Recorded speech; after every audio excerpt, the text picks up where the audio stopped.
ஐயப்பன் திருக்கோவிலில் பெண்கள் நுழையக்கூடாது என்கிற சர்ச்சை எழுந்தபோது ஒரு பெண்ணிய குரலாக அந்த குரல், பெரியாரின் குரலாக அந்த குரல் இசையாக வெளிவந்திருக்கிறதே தவிர அதில் யாருடைய உணர்வுகளையும் காயப்படுத்தக்கூடியதாக இல்லை. இசைவாணியை கைது செய்ய வேண்டும் என்று சொல்லுவது பொருத்தமானதல்ல, அது கண்டனத்திற்குரியது. அதே மாதிரி இசைவாணி தைரியம் தான் யாருமே போய் பாரு ஒரு தடவை உள்ள வந்தா என்ன பண்ணல, தாடிக்காரன் பேத்தி இல்லை, தாடிக்காரன் பேத்தி தைரியமான ஆளா இருந்தா திருமாவளவன் கூட்டிட்டு போட்டோம். செய்வானிய தைரியமான ராணி இருந்தா திருமாவளவன் கூட்டிட்டு ஐயப்பன் கோயிலுக்கு போட்டோம். சும்மா பாட்டு பாடுறதுக்கு நினைச்சிட்டு இருக்கீங்களா? உள்ள போய் பாருங்க, என்னன்னு தெரியும். அதனால யாரையும் காயப்படுத்தாதீங்க. அந்த கலாச்சாரத்தை பின்பற்றிதான் ஆகணும். அப்படி பின்பற்றுவதான் அந்த வழிபாட்டு முறைக்கே போக முடியும்.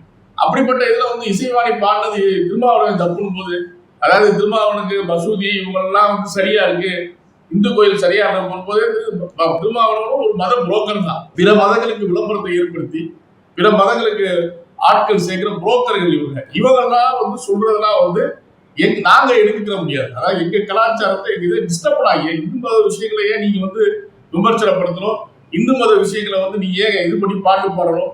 அதனாலதான் இசைவாணி மீது இப்ப கடுமையான நடவடிக்கை எடுக்காவிட்டால் அடுத்து இந்து மதத்தை புண்படுத்துறது தொடர்ந்துகிட்டே இருக்கு.